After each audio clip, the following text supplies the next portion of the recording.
The following program is presented by Pro Sound and Video.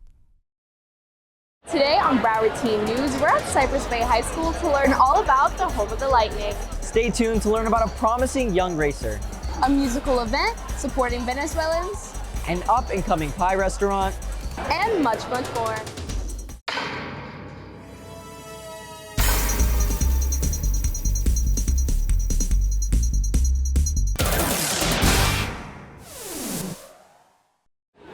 Hello and welcome to Broward Teen News, Cypress Bay Edition. I'm Giovanna Sheldon. And I'm Samuel Pombo. Today we're going to look inside our school to showcase some of the amazing things happening in the storm. Like our first story, which has students covering a rising teen race car driver. The sport of go-karting, one that many watch for entertainment, but don't see the effort that goes on behind what it means to be truly good at the sport.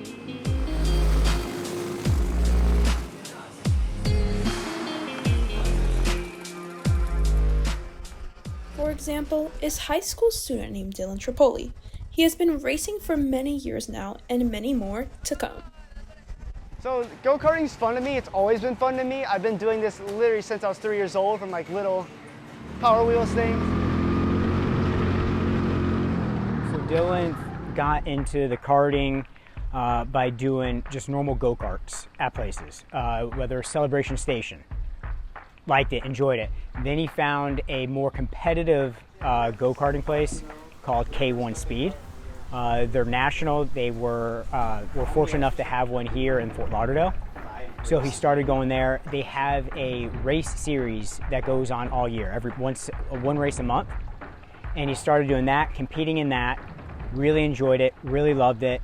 And then even from there, people were telling him that he needs to go to Homestead and get into the karting there. And he soon found Kartech. So Kartech is a team local here in Miami. We mainly race here in Miami, but we also travel around the state to Tampa, Jacksonville, West Palm, Orlando. How I found this team was I just came searching here one day, like 2 years ago. Went to talk to people. The team here at Kartech, the owners, Brian, Dago, they're the most friendly. So I wanted to join their team, and I just started doing races with them. And Dylan happens to have a race coming up. What we have coming up is the karting challenge, which is basically like the local meet here, where people mainly from like South Florida race here. There's about 20 people in our division, so it's very competitive. Everyone's really close. So practice is all about setting up the kart for race day. Race day is in about a month, so all I want to do today is learn the course of the track, where I should be braking, lifting, going flat out, put on the cameras to help analyze the laps and stuff, figure out where we can improve, rear axle, flexibility, any stuff like that. A small change makes like a lot of a difference, so maybe stuff like that. Dylan then head over to the track for his final practice before the big race. Everything's looking good, tires feel good, track is good. We're just gonna really start pushing the car as much as I can and extract the most out of it.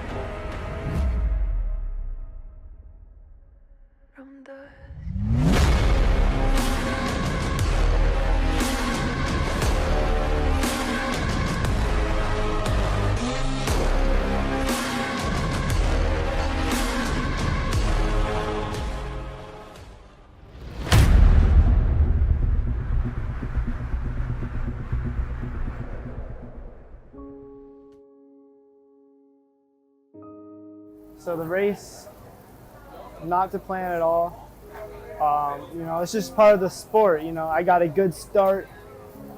Made my way. I think I made up 2 positions in the start before heading to the 4th turn. I'm braking and someone just goes flying over the top of me. So you can see right here, literally went flying over the top of me, hit my wrist. I should be fine. I literally hit my helmet, the marks on my helmet, and destroyed the part. Bumper's gone, front bumper's gone. Probably more stuff that's bent that we don't know yet. It's been a pretty bad race weekend. Never really had the pace. I was struggling with grip. But there's always the next race. It's just part of the sport. We're gonna keep on pushing. And Dylan's family has been his biggest supporters throughout his career. he's had good and bad times. Really, they're all good. Even when you think it's bad, he wrecks or something like that happens, he learns from it. His attitude changed very, very fast from the first time he was racing to where he is now, where if he makes a mistake, he's not beating himself up and hanging his head low. He's, what can I do to learn from it? What can I do to improve from it? So when he gets in an accident now, it's because, oh, I was trying too hard, I should have done this, or I should do this differently. He turns everything bad into a learning experience.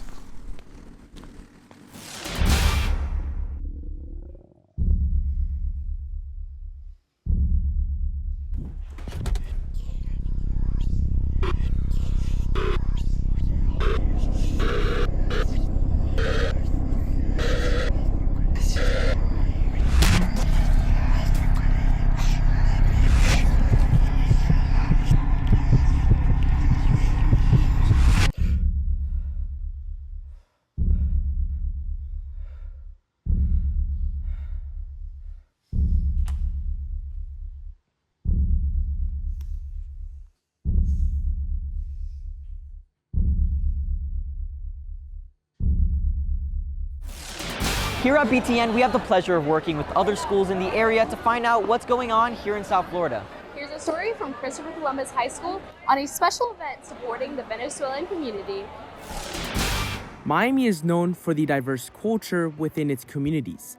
And at the Row Yard, Venezuelans are here to support their roots at Artistas por Venezuela. This is a way for us, the Venezuelan community and the South Florida community, to get together and support Venezuela to raise money and awareness. And although people are here to have a good time, this community is gathered together for a very important cause. Employees and a lot of the guests that come in here are Venezuelan. So we've been seeing what's, all the struggles that's been happening in Venezuela the last couple of weeks. They have plenty of family that are still there, and they let us know every single day of how hard and what stuff, bad stuff is going on over there, and this is something that we can do to help out. And this help can go a long way. You see, according to Statista.com, as of 2021, over 90% of households lived in poverty conditions, and close to 70% in extreme poverty conditions. And after the election nominating their new president, Venezuelans like Daniel Ruiz were eager to make a difference.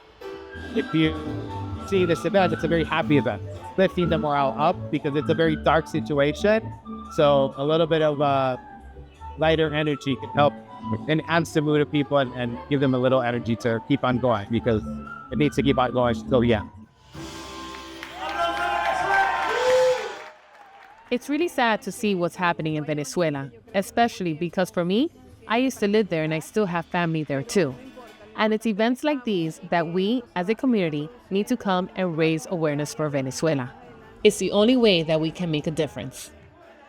As people like Susana strive to support their roots, events like these make a real difference in the lives of Venezuelans, offering hope and support one step at a time. For CNN Live, I'm Brandon Pineros, reporting. If you're anything like me, you love to watch the Olympics. But do you have any clue where they originated? The Olympic Games started in ancient Greece around 3,000 years ago. The first written evidence of an Olympic game dates back to 776 BC, when the Greeks began measuring time in Olympiads, or the duration between each Olympic Games. However, in 393 AD, the Roman Emperor banned the Olympic Games for religious reasons. He claimed that they encouraged paganism, or non-Christian religion. But as time went on, there were a number of initiatives to re-establish the international sporting event we know today as the Olympics. It wasn't until Baron Pierre de Coubertin decided to bring together Paris stakeholders that the Games were revised. From June 16th to the 23rd, 1894, the Olympic Games were held at the Grand Amphitheater in Sorbonne University. Over 2,000 people attended, including 58 French delegates. From then on, the Olympic Games were held every 4 years in honor of the Greek god Zeus. The first modern Olympics took place in 1896 in Athens. 12 nations participated in a total of 9 events. The second Olympic Games were in Paris during 1900, and here is where we saw women compete for the very first time. However, women were only offered 5 sports to participate in. At the 1900 Paris Games, 22 of the 997 athletes were women. That's only about 2% of the athletes competing. But with time, the Olympics have become a gender-equal game. At the 2020 Tokyo Games, 48.8% of the athletes were women.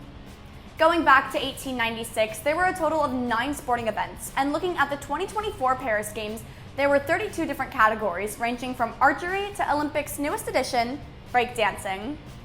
If you didn't watch the 2024 Paris Olympics, I strongly suggest turning into the 2028 LA Summer Games. Or if you're lucky, catch them in person.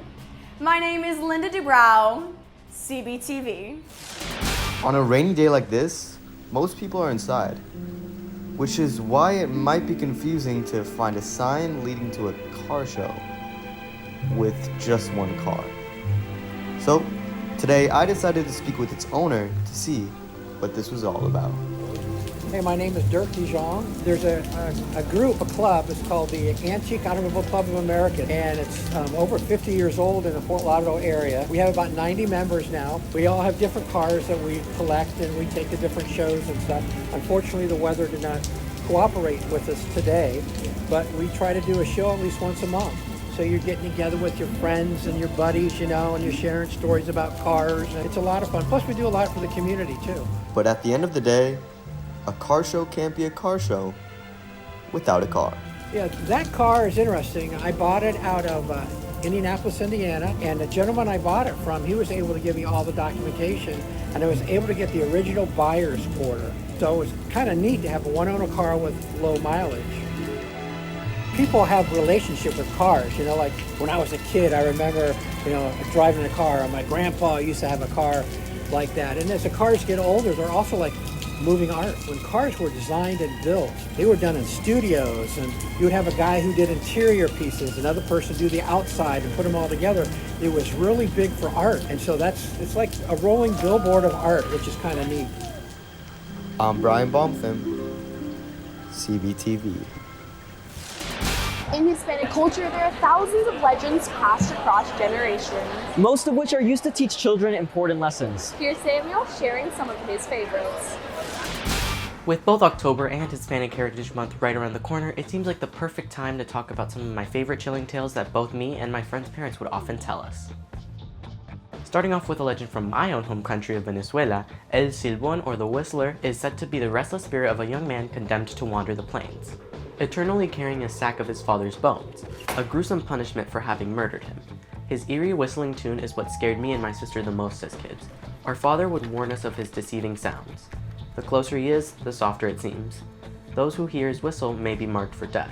Some say he targets children who may be spoiled or overindulgent, strangling them or driving them to madness. El Silbón is a reminder to appreciate not just what you have, but what is given to you. Our next tale comes from Mexico City. La Llorona, or the Wailing Woman, is a haunting figure known across Latin America. The legend tells of a grieving mother who, in a fit of madness or despair, drowned her children in a river. Overcome by guilt, she drowned herself too. Now, her spirit is said to roam the riversides and lakes, crying out. It is believed that her ghostly wails are a warning. Those who hear them may be lured to their watery graves or suffer other misfortunes. La Llorona's tragic tale is often used to instill caution and fear, especially in children who may wander too far in the night. That concludes our journey through the legends and folktales of Hispanic America. Being someone who grew up being told these stories, I may or may not still be scared of them. And that's my cue. I'm Samuel Perez, CBTV.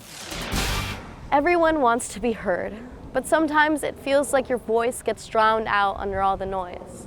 However, it might just take the right community to help lift your voice. Really close, okay. We all know the wonderful works and messages and teachings of Dr. Martin Luther King, and this event is obviously celebrating that in memoriam.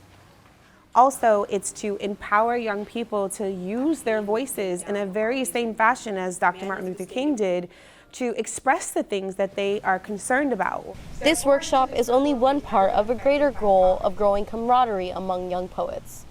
I'm 18 years old and I am a member of Bluapple Poetry. So the Bluapple Poetry Network is the largest youth program from the Jason Taylor Foundation that does all sorts of community work. Sometimes poetry gets a bad rap and not in the context in which it was created. Poetry is a form of expression, it is a form of art, and it's really powerful, not just for the audience members or readers who encounter it, but for the ones creating it themselves. The beauty of peace. Wow! Poetry is so freeing. Poetry can be anything you want it to be. It doesn't have to be a specific form like education has taught us so many times.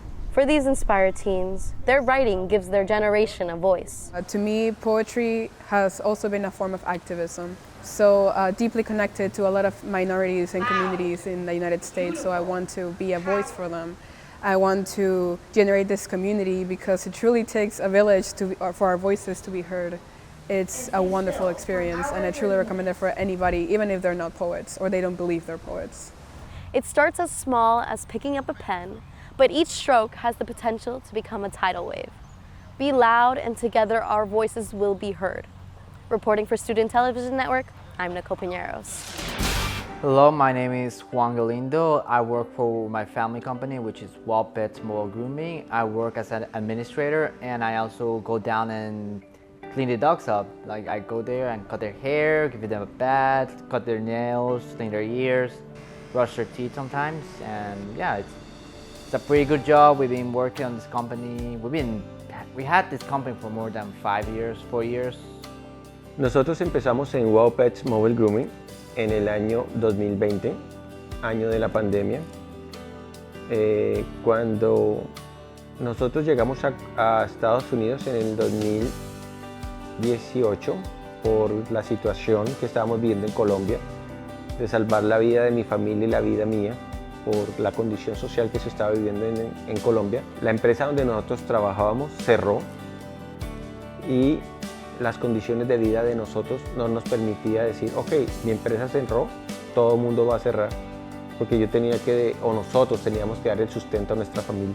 Working with a family company is actually a good thing because you get closer with your family. You know, you work together in things. You say, how can I fix this issue? How can I fix this issue? Oh, this issue is solved. So you can find us at Wow Pets More Grooming on Instagram, where we post videos pretty much daily.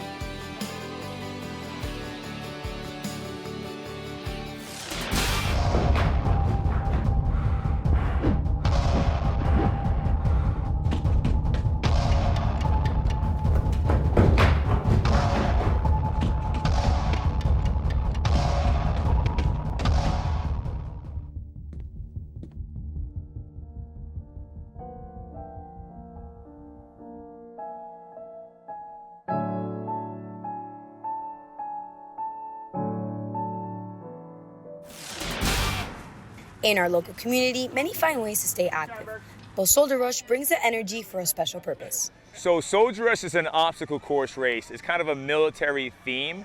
We have almost 60 obstacles, things like walls, rope climb, monkey bars, farmer's carry, tire carry, under walls, military crawl.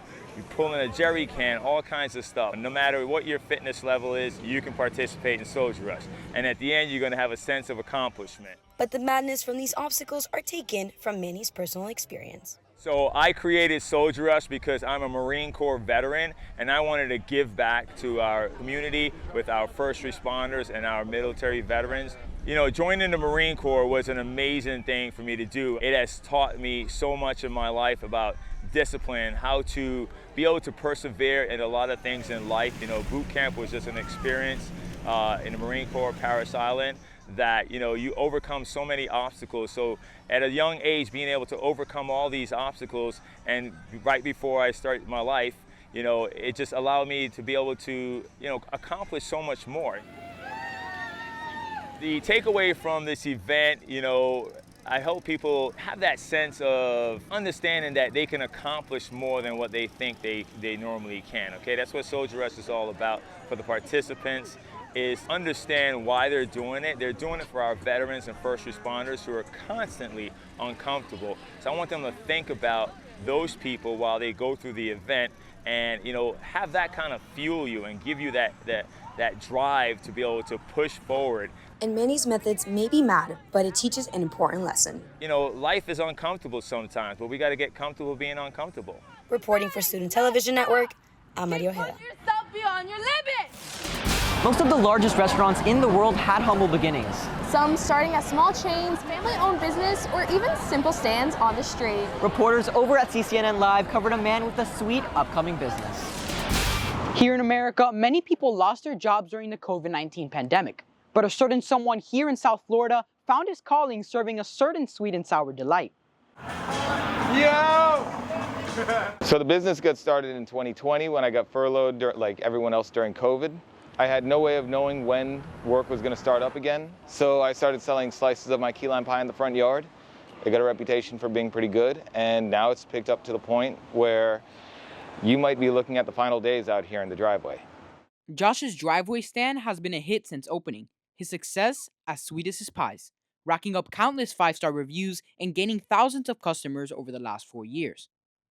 I mean, I'm super proud of him, so I feel like it maybe happened by accident, and then so to see like him selling slices of pie to like opening up his own store is incredible and super time consuming, but like it's all paying off for him. So it took about, I'd say, a month to like learn how to do everything the way he wanted it done, because everything is handcrafted. As the day comes to an end, Joshua gets to go home every day doing what he loves. As for me, I can't miss out on a slice of that pie. For CCNN Live, I'm Marcos Montesino, reporting. With August coming to a close, we have to say goodbye to the summer season. But first, let's look back on all your favorite summer memories. What was your favorite summer memory? We're waking up at 6 a.m. every day to practice football. Heck yeah, getting that exercise in, getting those gains. Yeah. Probably when I went horseback riding in Puerto Rico. Working at a sleepaway camp, definitely. Going to Italy and Dominican Republic for sure. That sounds like such a good vacation. I'm gonna say I fell off a golf cart during a camp, and it was the funniest thing ever because I fell into a lake. And then what do you think the song of the summer was? Your favorite song? Okay. Martini by AB o no sé. Martini by AB. Amigos y Enemigos by Noriel. And also Please, Please, Please by Sabrina Carpenter. Please, please, please. I think personally right now it's Head Over Heels by Tears for Fears because I love that song. Something's happening, I'm head over heels, but I'm head over heels. Okay.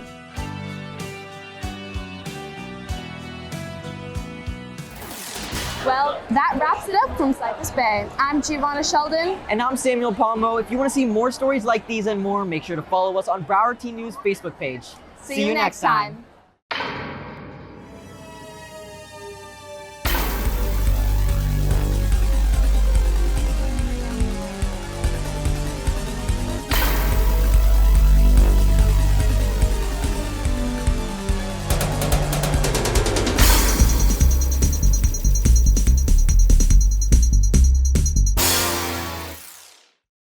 Broward Teen News was brought to you by ProSound and Video.